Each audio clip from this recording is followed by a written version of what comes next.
الصدمة كانت كبيرة في كأس الكاف بعد هزيمة النادي الرياضي القسنطيني سهرة اليوم أمام نهضة بركان برباعية كاملة 4-0 في مباراة كان فيها النادي الرياضي القسنطيني خارج الإطار قبل لقاء العودة الأحد المقبل بملعب الشهيد حملاوي محمد قاسي سعيد. حضرنا اليوم للقاء لم ينطلق فيه بقوة أشبال مضوي 14 ثانية الهدف الأول، بعدها هدف ثاني، ثم في الشوط الثاني أيضا ثنائية رباعية كاملة تجعل من حظوظ التأهل أو البقاء في البحث عن التأهل ضئيلة وضئيلة جدا محمد. رغم أن يعني الاتحادية على رأسها السيد وليد صادي يعني حط شباب قسنطينة في ظروف رائعة في سيدي موسى. التحضيرات كانت في المستوى، ولكن احنا تكلمنا على هذا الفريق تاع نهضة بركان. نهضة بركان قلنا بأنه فريق قوي حارس على البطولة، فريق قوي جدا، فريق اللي عنده 60 نقطة يعني هرب على الوصيف ب 18 نقطة رضوان. نعم. وكنت انا شفت بعض المقابلات تاعو في كاس الكاف درنا نتائج ايجابيه. اليوم شباب قسنطينه كان خارج النطاق، مونك دو كونسونطراسيون خاصه في الدقائق الاولى. هل ما حضرناش ما نقولش من ناحيه كما قلت انت التحضير اللوجستيكي، نتكلم على التحضير او دراسه المنافس، هل ما درسناش جيدا المنافس ام المنافس كان اقوى وهذه هي كره القدم، ام اننا احترمنا كثير نهضة بركان اكثر من اللازم؟ ماهيش قضيه باش يسجلوا لك في 14 ثانيه يعني سي لو مونك دو كونسونطراسيون في كره القدم. رضوان كون تدخل تلعب في مقابله يقول لك خاصه لما تلعب هذا النوع تاع المباراه هذوما، يقول لك المدربين يقولوا للاعبين تاعهم حذارين 15 دقيقه الاولى، يعني اذا ما تلقيش في 15 دقيقه الاولى هدف راح تنجم تلعب المقابله. ولكن هما لو مونك دو كونسونطراسيون تاعهم يعني شفنا الاهداف كيفاش تسجل، خاصه الهدف الاول. نظن باللي اليوم شباب قسنطينه كان يعني خارج النطاق، لعب امام فريق قوي اللي هو نهضة بركان، ونظن باللي هذا هو الحد تاع شباب قسنطينه يعني نصف نهائي ديجا تاهل تاريخي. تاهل تاريخي تبقى مقابله العوده لازم على الاقل الفريق يخرج بشرف. نعم، يكون حفظ ماء الوجه. امين اكساس، كيف وجدت مواجهه اليوم؟ الفريق لم يحسن استغلال ربما الظروف الرائعه التي حضر فيها هنا في الجزائر وحتى في المغرب. شاهدنا اخطاء بدائيه من ناحيه وسط الدفاع، وسط الميدان لم يكن اليوم في المستوى رغم العوده شيئا ما في الشوط الثاني، ولكن الفريق شاهدنا بانه كان دون ان جور سون. لا حقيقة رضوان اليوم شباب قسنطينة ما دخلش في المباراة كما لازم الحال. أنا بالنسبة لي كانت نية كبيرة من اللاعبين، أنا نقول باللي لاعبين خاصة في محور الدفاع، يعني كانت ديجا 14 ثانية تتلقى هدف في مباريات في نصف النهائي. يا سيفري كل شيء في كرة القدم بهذه الطريقة الساذجة، أنا بالنسبة لي شغل شيء كارثي. لهذا ما كاش حرارة من قبل اللاعبين، شفنا برودة شوية، صح؟ برودة كبيرة، ماشي هكذا تحضر تلعب بهذا النهائي كاس النهائي ديجا انت تأهل تاريخي، زيد تلقى هدف ثاني عن ضربة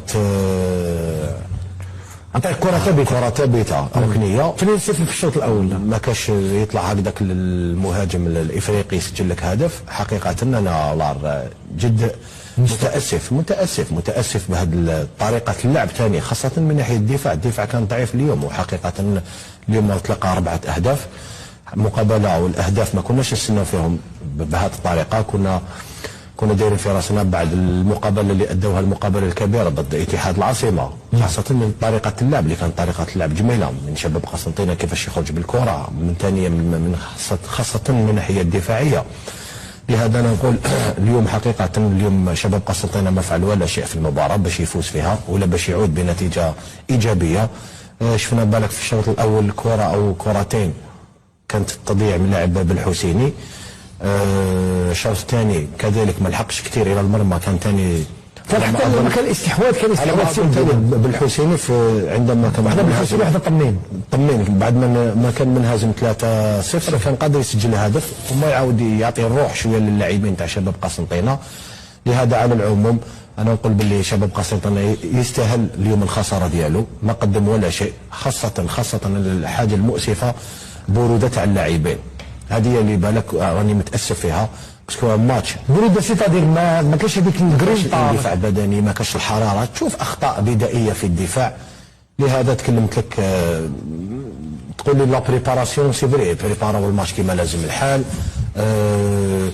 وفروا لهم شباب قسنطينه والفيدراليه الجزائريه وفرت لهم كل الامكانيات. ثاني الذهاب ديالهم الى المغرب كان شفنا الاستقبال، كان استقبال رائع. نعم.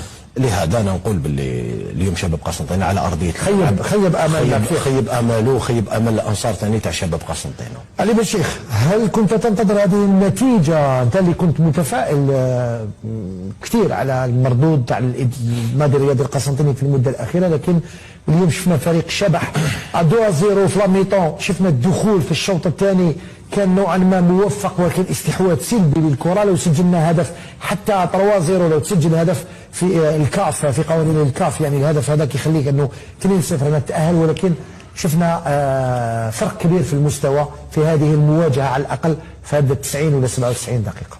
والله يا بور كومونسي انا بيرسونيلمون ما عرفتش الفريق هذا تاع السياسي، ماشي السياسي اللي موالفين نشوفوهم يلعبوا، فريمون ما عرفتهمش كاع با دي تو. ايزون ترو ريسبكتي لادفيرسير، شفت تلعب كوم سي راهم في لونطرينمون، ما كاش هذيك الحراره هذيك، تحس انهم هذيك الضغط على حامل الكره، الضغط لازم تكون شويه قباحه دون لي ريغل بيان سور، هكذا ما شفناهاش فهمني. شفنا بوكو دو فوت ديفونس لا ديفونس، بوكو دو فوت، الدفاع كان خاصة في وسط الدفاع كنا تكلمنا عليه مع السياسي، لاك سونترال خاصة دار بوكو دو فوت.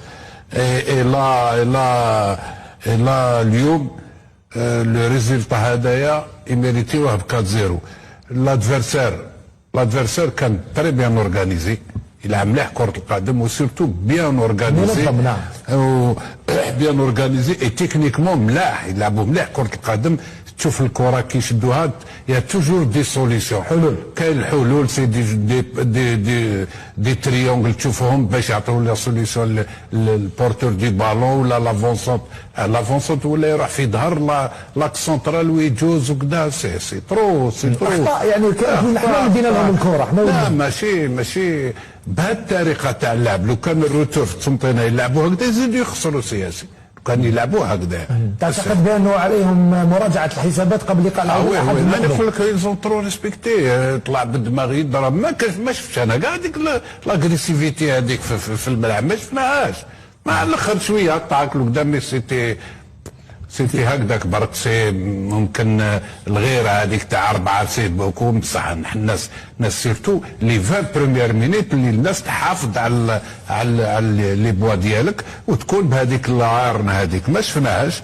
واليوم بركان يميريتيو لا فيكتوار ويلعبوا مليح كرة القدم. نعم، الفريق راهو بطل البطولة المغربية قبل جولات من انتهاء. نذكروا انه سيمبا التنزاني فاز اليوم 1-0 فوق ارضية ميدانه امام شيلين بوش.